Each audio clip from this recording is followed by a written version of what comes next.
Nosso estudo de hoje está na Epístola de Judas, capítulo 1, versículo 10.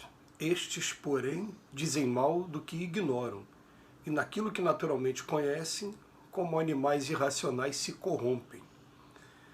Emmanuel vem comentar na lição 48 do livro Caminho, Verdade e Vida, guardai-vos. Em todos os lugares encontramos pessoas sempre dispostas ao comentário desairoso e ingrato relativamente ao que não sabem. Almas levianas e inconstantes não dominam os movimentos da vida, permanecendo subjugadas pela própria inconsciência. E são essas justamente aquelas que, em suas manifestações instintivas, se portam no que sabem como irracionais. Sua ação particular costuma corromper os assuntos mais sagrados, insultar as intenções mais generosas e ridicularizar os feitos mais nobres. Guardai-vos das atitudes dos murmuradores irresponsáveis. Concedeu-nos o Cristo a luz do Evangelho para que nossa análise não esteja fria e obscura. O conhecimento com Jesus é a claridade transformadora da vida, conferindo-nos dom de entender a mensagem viva de cada ser e a significação de cada coisa no caminho infinito. Somente os que ajuizam acerca da ignorância própria, respeitando o domínio das circunstâncias que desconhecem, são capazes de produzir frutos de perfeição com as dádivas de Deus que já possuem. Volta e meia, a gente no estudo da doutrina espírita, a gente remete o nosso estudo ao capítulo 3 do Evangelho, que trata dos mundos. Ele faz uma classificação, vem dizendo, trazendo a ideia de que há várias moradas na casa do Pai, que não existe nenhum lugar no universo que não esteja habitado, mesmo a nossa ciência, até os dias de hoje, não tendo ainda verificado vida parecida com a humana, idêntica à nossa aqui, né?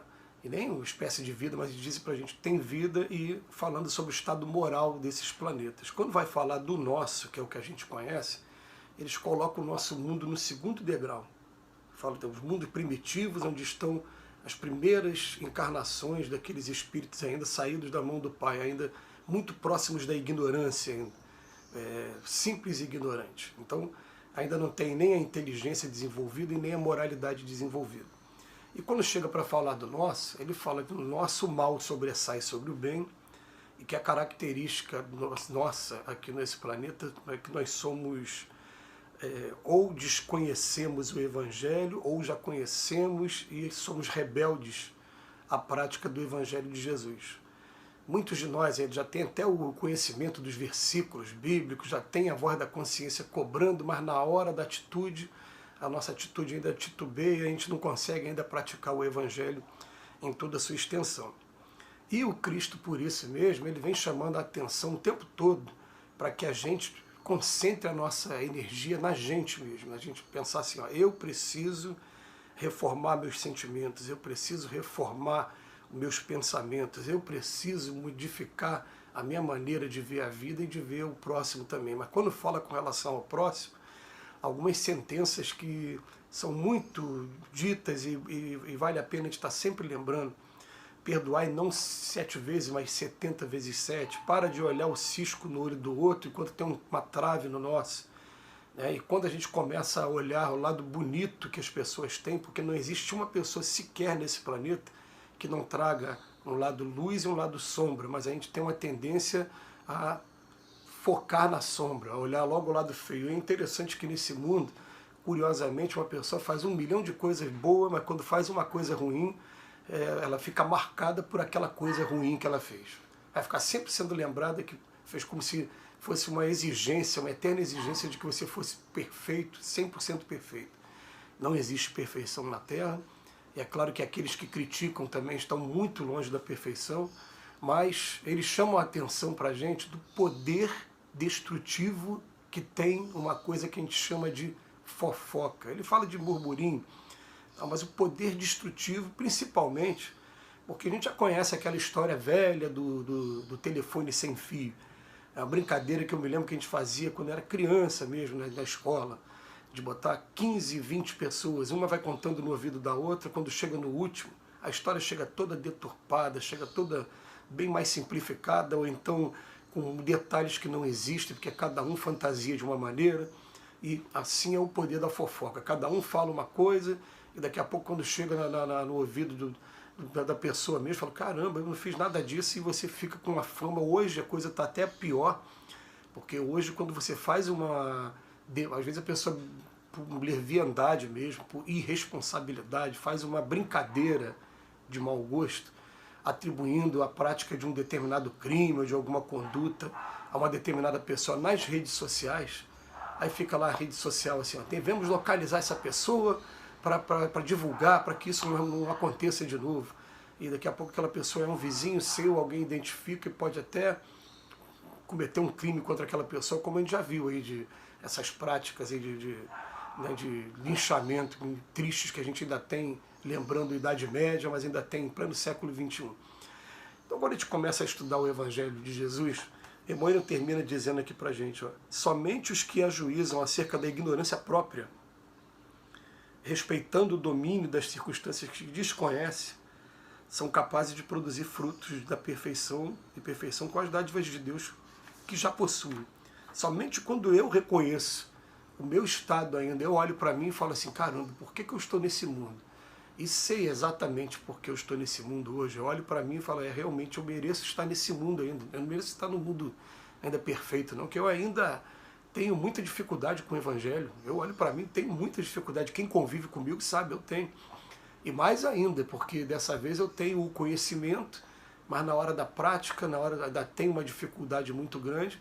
E é claro, aquela dificuldade que a gente pede desculpa aos amigos e pede para que respeitem também o nosso momento, que é o momento que a gente está trabalhando, mas temos dificuldade.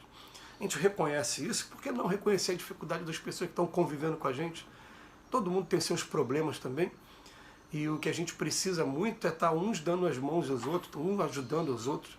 A gente usa um estudo muito legal da indulgência, e esse estudo da indulgência é o quê? A indulgência é quando a pessoa não te magoou, não. Mas você já conhece alguns defeitos dela e você preserva essa pessoa dos defeitos dela quando você vai conversar com outras pessoas. Você fala, não. Ou então até diminui, ela pode ter até essa maneira de agir, mas olha o que ela tem de bom também. E procura enaltecer tudo que tem de bom.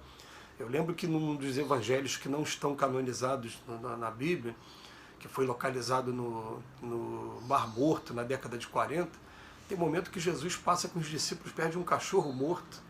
E os discípulos, é claro, com aquele ar de repugnância ante aquela visão da decomposição da carne do cachorro, e Jesus está olhando para aquilo e falando, olha que arcada dentária bonita, olha como é que esse cachorro tinha um dente bonito. Então até naquele momento ali, o que fica de lição, Jesus estava vendo o lado bonito.